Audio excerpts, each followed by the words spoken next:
Minicamp and OTA season is over, but we got to prepare for training camp, and we're going to be looking at the Kansas City Chiefs and Brashard Smith. We're going to watch them work through some drills, catch some balls, while talking and preparing for training camp and fantasy football. But before we dig in, you need to click that subscribe button right now because we're looking at practice, rookie camp, OTAs, minicamp, but soon to be training camp. We'll have the clips every day looking at your rookies, your quarterback battles, guys you're drafting here in fantasy football here soon. Click that button. Stop missing out on what these players are doing behind the scenes. Stay in the know. We're talking about Brashard Smith. What are we looking for in training camp? What are we looking for in the season? What's his talent level like? How's he fitting with this team? But we're also looking at these clips while doing so.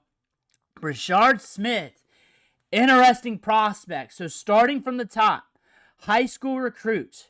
It was actually pretty high as a wide receiver. We go to Miami.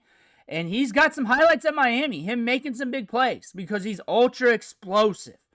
And then we go to SMU. We transfer to running back or switch to running back. And we put the stamp on things. We're explosive. We're productive. That speed stands out. And we're watching him at the Senior Bowl. And he's making guys whiff. He's looking good in drills, as he should when you're that athletic. But you're looking at a guy like Brashard Smith here that is now with a team with the Chiefs that has a lot of weapons, that when you look at this team, you look at how they're constructed. You look at last year, too, at running back. They were dealing with injuries.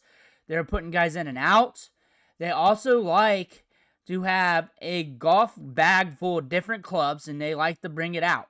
And I said this when I did a video on him a few days ago, going over his camp clips, is they had that Jerick McKinnon club a bit ago where he was catching balls out of the backfield, getting a lot of work in the receiving game. If you remember McKinnon, especially what he did at the Combine, like one of the most athletic running backs to ever be tested. Honestly, size of just athleticism, jumped out the building, killed on the bench press, killed on the 40, former quarterback that ran the option. Now you're looking at him now, and you're looking at Brashard Smith. They're different players, but this is a space game. And both these players, when you look at them, eat up space. Eat up space. If you allow them to have that space, they take it. And that's what you're going to get with Brashard Smith. And he's going to get his opportunity. It's going to be somewhere down the line this season. Now, you're looking at that. If you're a Chiefs fan, you're just happy to have that club in your bag. Because now you got speed with Xavier Worthy. You got Jalen Royals in this year's draft, who's a strong, thick wide receiver with good ball skills that's twitched off the break. And you got Rashee Rice, who's just been leveling up every offseason. And you're looking good here. Now you got your X factor here that you're going to use situationally, which could amount to more. Jerick McKinnon mounted to more. He had a string of games where he amounted to more. This is a guy that it might start off kind of slow, starting off his rookie season, but then there's just going to be that moment. It could be like week 3, end of the year, somewhere down the line where he gets the ball in the flat and boom, he houses it. And they're like, we should use him a little bit more. What should you be looking at in season? Like you're playing fantasy, you're a Chiefs fan. Route participation rate, how many routes he's running per game. Not the targets, not the touches. You got to run a route to get a target, so you pay attention to the routes ran and the route participation rate. I didn't call, but I kind of call indirectly Jerick McKinnon's breaking out because that's what led to him, was the routes kept climbing every week, the route participation rate, the average versus the team on how many routes he was running. He was on a good market share of that. If that starts climbing, you start stashing. Unless it's Dynasty, then you got to stash now because this is the Chiefs and he's cheap. You might as well. On top of that, what we should be looking for in training camp is how's he looking in pads? Are other players talking him up? Is he super explosive in 11-on-11s like he's just pinning people back? Are the other running backs getting hurt? And if they are, how bad? How long are they going to be out? If so, you may want to place some chips on him, however you want to do it. In your betting fantasy circles, you need to look at that. Joint practices, are other players talking him up?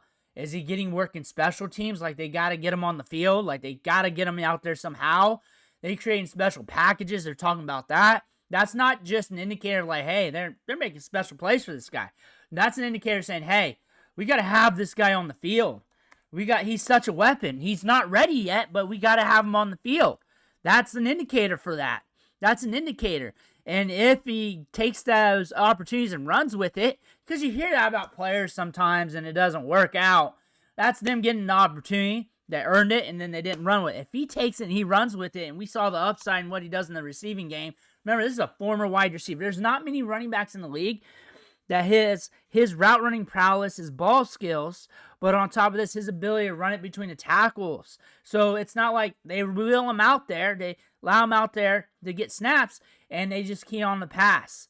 It's, hey, he's going to have to take some carries up the gut. He will take carries up the gut, and he'll find that hole. He's got the vision. He's proven to do that, but he's also proven to house it if you allow him to get it in the flat and take it over, and he can run routes downfield.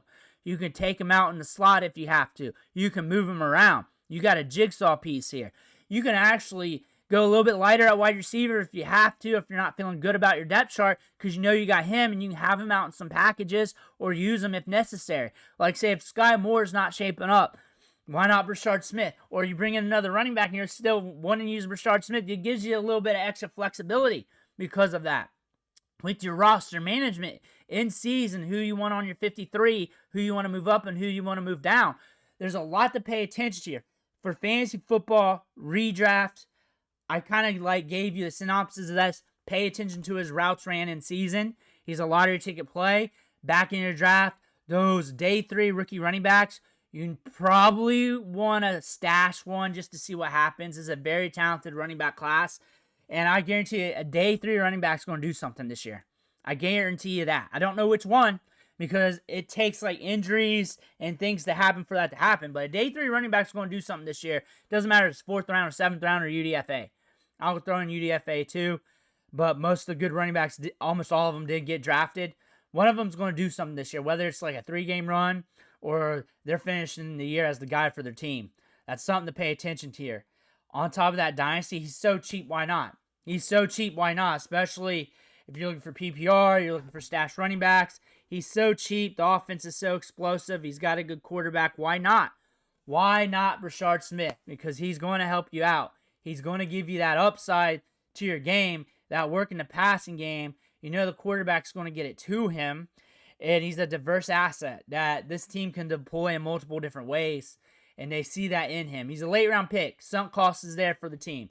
They do not have to invest in him. They can invest at other running backs that fall their way in other drafts. That could potentially happen.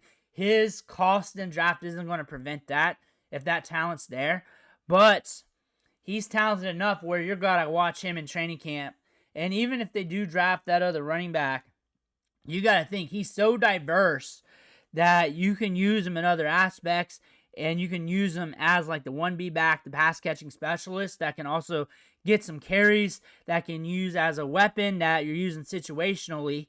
That's something to pay attention to. If I'm a Chiefs fan, I'm very excited about Brashard Smith. Let me know what you think in the comments below. I want to hear about that.